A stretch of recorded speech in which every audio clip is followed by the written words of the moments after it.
வணக்கம். இந்த சுவாரஸ்யமான அலசலுக்கு உங்களை வரவேற்கிறேன். சரி, நேரடியா விஷயத்துக்கு வருவோம். நாம எல்லாருமே வெற்றியை தேடி ஓடிக்கிட்டு இருக்கோம். ஆனா அந்த வெற்றிக்கு மோட்டிவேஷன், அதாவது உந்துதல் தான் அடிப்படைன்னு முழுசா நம்பிக்கிட்டு இருக்கோம் இல்லையா? இன்னைக்கு அந்த நம்பிக்கையை நாம உடைக்க போறோம். நம்பகத்தன்மை இல்லாத அந்த மோட்டிவேஷனுக்கு பதிலா சயின்டிஃபிக்கா டிசைன் செய்யப்பட்ட ஒரு மென்டல் ஆபரேட்டிங் சிஸ்டம், அதாவது மூளை இயக்கு முறைமையை எப்படி உருவாக்குறதுன்னு தான் பார்க்க போறோம். இது உங்க வெற்றியை ஆட்டோமேட்டிக்கா செயல்பட வைக்கிற ஒரு சூப்பரான ப்ளூ பிரிண்ட். இப்போ உங்ககிட்ட நான் ஒரு கேள்வி கேட்கணும். எந்த ஒரு வேலையை செய்யறதுக்கும் எனக்கு அந்த மோட்டிவேஷன் வரட்டும் அப்புறம் செய்யலாம் அப்படின்னு நீங்க காத்திருக்கீங்களா? அப்படி வெயிட் பண்றதே ஏன் உங்க வெற்றியே தடுக்குதுன்னு எப்பதாவது யோசிச்சு பார்த்திருக்கீங்களா? உங்கள உடனே ஒரு விஷயத்த புரிஞ்சுக்க வைக்க விரும்புறேன். அந்த மோட்டிவேஷன் வரணும் அப்படின்னு நாம ஏங்குறோம் பாத்தீங்களா? அது உண்மையிலே ஒரு பயாலஜிக்கல் ட்ராப், அதாவது ஒரு உயிரியல் பொறி. உலகத்துல இருக்கிற மிகச்சிறந்த திறமையாளர்களை கூட கன்சிஸ்டன்டா இயங்க விடாம தடுக்கிறது இந்த ஒரு விஷயம்தான். இதுவரைக்கும் மோட்டிவேஷன் பத்தி உங்களுக்கு சொல்லப்பட்ட எல்லாமே ஒரு முழுமையான பொய் தாங்க. ஆமா, நீங்க கேட்டது 100க்கு 100 உண்மை. வில் பவர், அதாவது மன உறுதிங்கிறது ஒரு பெட்ரோல் டேங்க் மாதிரி கிடையாது. நரம்பியல் ரீதியா பார்த்தா அது ஒரு தொழில்நுட்ப கோளாறு, ஒரு கிளிச் அப்படின்னு சொல்லலாம். இதுல ரொம்ப ஆச்சரியமான உண்மை என்னன்னு தெரியுமா? நம்மளோட எனர்ஜியை மிச்சப்படுத்துறதுக்காக கடினமான வேலைகளை தவிர்க்கிற மாதிரி தான் நம்ம மனித மூளை இயற்கையாவே டிசைன் செய்யப்பட்டிருக்கு. நம்ம மூளை எப்படி நம்மளையே ஏமாற்றி வேலை செய்யாம தடுக்குதுன்னு நினைக்கும் போதே ரொம்ப வேடிக்கையா இருக்குல்ல? அதனால இந்த மோட்டிவேஷனுக்காக வெயிட் பண்றது உங்களை நீங்களே ஏமாத்திக்கிறதுக்கு சமம். சரி, இந்த அலசல்ல நாம எந்தெந்த படிநிலைகளை கடந்து போக போறோம்னு சுருக்கமா சொல்றேன். 1. உண்டுதல் என்ற மாயை. 2. உங்கள் செயல்களை குறியீடு செய்தல். 3. தடையில்லா தூண்டுதல்களை வடிவமைத்தல். 4. மூளையின் பேசல் கேங்லியாவை நிரந்தரமாக மாற்றுதல். அப்புறம் 5. ஒரு நியூரோ ஆர்கிடெக்டாக மாறுதல். இது குழப்பமான உணர்வுகளை நம்பி வேலை செய்யற முறையிலிருந்து முழுமையான ஆட்டோமேட்டிக் நரம்பியல் அமைப்புக்கு மாறதுக்கான ஒரு தெளிவான மேப் அப்படின்னே சொல்லலாம். ஓகே, பகுதி உந்துதல் என்ற மாயை. அதாவது இந்த டோபமைன் காணல் நீர்ல இருந்து எப்படி தப்பிக்கிறதுன்னு பார்க்கலாம். 2026ஆம் ஆண்டோட இந்த அதிவேகமான ஏஐ காலத்துல மோட்டிவேஷன் வரட்டும்னு காத்திருக்கிறது எவ்வளவு பெரிய பயாலஜிக்கல் தோல்வின்னு நம்ம கண்டிப்பா தெரிஞ்சுக்கணும். ஒரு பக்கம் பாத்தீங்கன்னா, இன்னைக்கு எனக்கு வேலை செய்ய மூட் இருக்கா அப்படின்னு ஃபீலிங்ஸை நம்பி வேலை செய்யற ஒரு குழப்பமான மனநிலை. இன்னொரு பக்கம், உலகத்தோட டாப் 1% வெற்றியாளர்கள் பயன்படுத்துற ஆட்டோமேட்டட் நியூட்ரல் ஸ்கிரிப்ட்ஸ் கொடுக்கிற ஒரு மிஷன் மாதிரியான துல்லியம். இந்த ரெண்டுக்கும் நடுவில் இருக்கிற வித்தியாசம் தான் அந்த டாப் வெற்றியாளர்களை சாதாரண மனிதர்கள் கிட்ட இருந்து தனித்து காட்டுது. இதுல ரொம்ப இன்ட்ரெஸ்டிங்கான நரம்பியல் உண்மை ஒன்று இருக்கு. அது என்னன்னா டெசிஷன் ஃபட்டீக். அதாவது தொடர்ந்து முடிவுகள் எடுக்கிறதால வர சோர்வு நம்ம மூளையோட ப்ரீஃப்ரண்டல் கார்டெக்ஸ் பகுதியை எப்படி சோர்வடைய செய்யுதுங்கிறது தான்.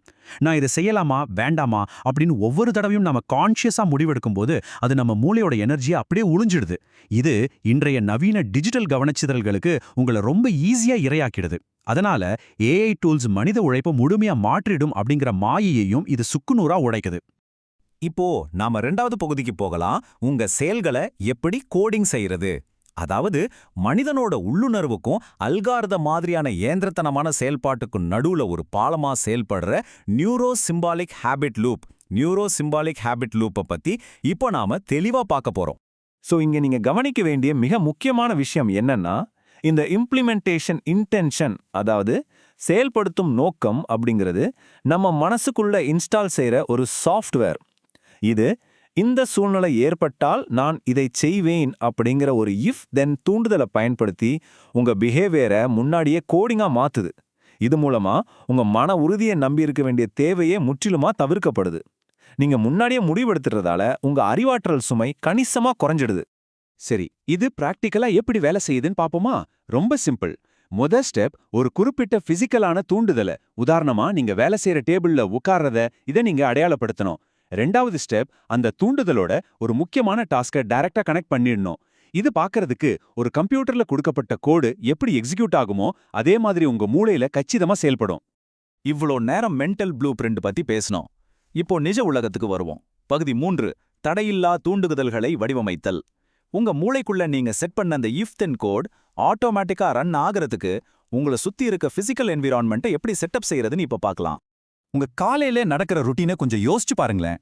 டிஸ்ட்ராக்ஷன் இல்லாம டீப் ஒர்க் செய்யறதுக்கு உங்க சூழல்ல இருக்கிற தூண்டுதல்களை, அதாவது பிசிக்கல் ஆன் ஸ்விட்சஸை நீங்க கண்டுபிடிக்கணும். தேவையான டூல்ஸை ஓபன் பண்றதுல இருந்து டிஜிட்டல் டிஸ்ட்ராக்ஷன்ஸை ரிமூவ் பண்ற வரைக்கும் எல்லாத்தையும் எப்படி முன்னாடியே தயார் நிலையில வைக்கலாம்னு யோசிங்க. நீங்க அந்த வேலையை தொடங்குறதுக்கு எந்த ஒரு கான்ஷியஸான சிந்தனையோ தேவையே இல்லை அப்படிங்கிற அளவுக்கு உங்க சூழல் அமையணும். அதுதான் இங்க கீ பாயிண்ட். இதுக்கு பேர் தான் ஜீரோ ஃப்ரிக்ஷன் ரூல் அப்படின்னு சொல்லுவாங்க. நீங்க தினமும் கண்டிப்பா செய்யற ஒரு சின்ன வழக்கத்தோட உங்க முக்கியமான ஹை வேல்யூ வேலையை லிங்க் பண்ணிடுங்க. உதாரணமா உங்க லேப்டாப்ல பயோமெட்ரிக் லாகின் பண்ண உடனே எந்த தடையுமே இல்லாம உங்க முக்கியமான வேலை ஸ்கிரீன்ல ஓபன் ஆகுற மாதிரி செட் பண்ணிக்கோங்க. ஏன்னா ஒரு முறை அந்த சிம்பாலிக் ட்ரிகர் நடந்துருச்சுன்னா நீங்க ஆக்ஷன் எடுக்கிறதுக்கான பாதை எந்த தடையும் இல்லாம ஃப்ரீயா இருக்கணும். அடுத்ததா ரொம்ப முக்கியமான 4வது பகுதி, பேசல் கேங்லியாவை நிரந்தரமாக மாற்றுதல். இது நம்ம மூளையில நீண்டகால பழக்க வழக்கங்களை கண்ட்ரோல் பண்ற சென்டர். இந்த நரம்பியல் அறிவியலை பத்தி கொஞ்சம் ஆழமா பொறுமையா பார்க்கலாம் வாங்க. நம்ம மூளையோட முன்பகுதியான ப்ரீஃப்ரண்டல் கார்டெக்ஸ் ரொம்ப சீக்கிரமே டயர்ட் ஆயிடும்னு நம்ம ஏற்கனவே பார்த்தோம் இல்லையா? ஆனா நீங்க ஒரு பழக்கத்தை தொடர்ந்து செய்யும்போது மூளைக்குள்ள இருக்கிற இந்த பேசல் கேங்லியா இந்த ட்ரிகர் செய்யப்பட்ட ஆக்ஷன்ஸை தன் கண்ட்ரோல்ல எடுத்துக்கும். இது நீங்க கஷ்டப்பட்டு செய்யற வேலையை எந்த எஃபோர்ட்டும் தேவைப்படாத ஒரு சப்கான்ஷியஸ் ஆட்டோ பைலட் வெற்றியா மாத்திடுது. இது நடந்துருச்சுன்னா உங்க வெற்றி அப்படிங்கிறது லிட்ரலா கன்ஃபார்ம் தாங்க. இந்த சூப்பரான விஷயம் எப்படி நடக்குதுன்னு இந்த 21 நாள் வயரிங் புரோட்டோகால் ரொம்ப தெளிவா விளக்குது பாருங்க. முதல் நாள் நீங்க ஒரு புது லாஜிக் கேட்டை உருவாக்குறீங்க. 10வது நாள்ல பாத்தீங்கன்னா உங்க மூளை அதை ஏத்துக்குமா இல்லையான்னு ஒரு பலவீனமான நியூரோபிளாஸ்டிசிட்டி கட்டத்துல இருக்கும். ஆனா அதை தாண்டியும் தொடர்ந்து செஞ்சு 21வது நாள ரீச் ஆகும்போது அது உங்க ஆழ் மனசுல பதிஞ்சு ஒரு முழு ஆட்டோ பைலட் பழக்கமா மாறிடுது. ஆனா நம்ம டிராவல் பண்ணும்போதோ இல்ல நம்ம டெய்லி ஷெட்யூல திடீர் மாற்றங்கள் வரும்போதோ என்ன செய்யறது? அங்கேதான் நீங்க ரொம்ப கவனமா இருக்கணும். இந்த நியூரோ சிம்பாலிக் லூப் உடைஞ்சிடாம தடுக்க உடனடி மைக்ரோ ரிவார்ட்ஸ், அதாவது சின்ன சின்ன சன்மானங்களை உங்களுக்கு நீங்களே கொடுத்துக்குங்க. இது உங்க மூளைக்கு ஒரு பாசிட்டிவ் சிக்னலை கொடுத்து அந்த லாஜிக் கேட்டை இன்னும் ஸ்ட்ராங்கா மாத்துறதுக்கு ரொம்பவே ஹெல்ப் பண்ணும். இப்போ நாம இந்த அலசலோட இறுதி பகுதிக்கு வந்துட்டோம்.